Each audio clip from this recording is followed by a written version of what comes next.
How to change ATM pin. नमस्कार दोस्तों, स्वागत करता हूं आप सभी को टेकीराज यूट्यूब चैनल पर। आज के इस वीडियो में हम सीखेंगे कि कैसे आप डीना बैंक या फिर किसी भी बैंक का एटीएम पिन को कैसे बदल सकते हैं।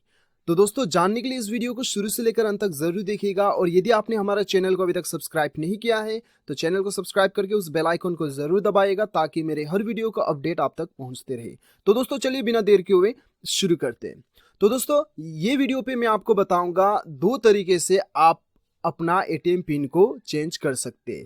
यानी कि एक केस ये होता है कि दोस्तों, आपको अपना एटीएम पिन जो है बहुत पुराना लग गया है और आप जो है नया एटीएम पिन जनरेट करना चाहते हैं, चेंज करवाना चाहते हैं। एक तो ये केस होता है और दूसरा केस होता है कि आप अपना एटीएम पिन भूल चुके हैं और आप रिकवर करना चाहते हैं। तो ये दो केस में भी आपको क्या करना है वो मैं आपको बताऊंगा। तो सबसे पहले तो हम जानते हैं कि यदि आप जो है अपना एटीएम पिन को चेंज करना चाहते हैं तो वो आप कैसे करते हैं। तो सबसे पहले तो आप अपना एटीएम में जाएंगे और एटीएम में जाने के बाद आपको स्वाइप करना होगा आपका एटीएम। उसके बाद में आपको यहाँ पे बताया जाएगा कि आपका लैंग्वेज चूज करने के लिए, ठीक है।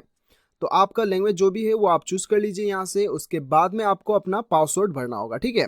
तो दोस्तों, ये पहला वाला जो है आपको पासवर्ड याद है और आप नया पासवर्ड बनवा रहे हैं, ठीक है। दूसरे स्टेप में हम बात करेंगे कि आप पासवर्ड भूल चुके हैं और रिकवर कैसे करना है। तो फिलहाल तो हम देखते हैं, आपको यहाँ पे अपना पासवर्ड जो आपको अभी फिलहाल आपका पासवर्ड है वो भरना है। उसके बाद में आपको एंटर पे दबाना है। उसके बाद आपको यहाँ पे सेलेक्ट करना है ट्रांजेक्शन टाइप। यहाँ पे पिन चेंज का ऑप्शन दिखाई दे रहा होगा आपको। जरूरी नहीं है कि यहीं पे दिखाई दे, यहाँ पे या फिर कहीं भी आपको दिखाई दे, पिन चेंज का ऑप्शन आपको क्लिक करना होगा, ठीक है। उसके बाद आपको यहाँ पे नया पिन आपको बनाना होगा। नया पिन आप जो भी बनवाना चाहते हो वो यहाँ पे भर दीजिए। उसके बाद फिर से वो पिन भरिएगा यहाँ पे। उसके बाद एंटर करने के साथ साथ आपका जो है पिन सक्सेसफुली चेंज हो जाएगा। तो दोस्तों, ये तो था आपको पासवर्ड याद ही था और दूसरा आप पासवर्ड बना रहे थे, ठीक है। पिन कोड याद था और नया पिन कोड आपने बना लिया। लेकिन दूसरा केस में आपको क्या करना होता है दोस्तों, दूसरा केस में क्या करना होगा, आपको नीचे डिस्क्रिप्शन पे एक लिंक मिलेगा। मैंने एक आर्टिकल का लिंक शेयर किया है, वो लिंक को क्लिक कीजिएगा तो वो आर्टिकल में जाने के बाद में इंडिया का सारा बैंक का आपको वहां पे टोल फ्री नंबर मिल जाएगा, ठीक है। आपको क्या करना है, आपका जो भी बैंक का टोल फ्री नंबर है उससे आप कॉल कीजिएगा।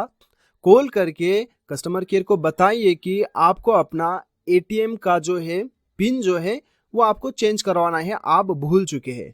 तो वो केस में क्या होगा कि दोस्तों, आपको एसएमएस सर्विस प्रोवाइड किया जाएगा। आपको एक नंबर दिया जाएगा जिस नंबर में आपका डेबिट कार्ड का यानी कि एटीएम कार्ड का लास्ट 4 डिजिट नंबर रहता है, वो नंबर आपको एसएमएस करना होता है, ठीक है।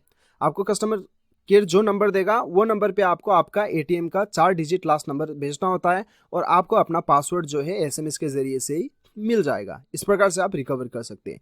तो नीचे डिस्क्रिप्शन पे लिंक मिल जाएगा, वहां पे चेक करके लिंक क्लिक करके आप अपना टोल फ्री नंबर ढूंढ के आप कस्टमर को कॉल करके आपका एटीएम का पिन बदलवा सकते हैं। तो दोस्तों, इस प्रकार से आप अपना बैंक का एटीएम पिन आसानी के साथ बदल सकते हैं। तो मुझे पूरा उम्मीद है कि आपको वीडियो पसंद आया होगा। वीडियो पसंद आए तो एक लाइक जरूर कीजिएगा, चैनल को सब्सक्राइब कीजिएगा, वीडियो को शेयर कीजिएगा। मिलते हैं अगले वीडियो में, अभी के लिए इतना ही। Till then bye bye, take care.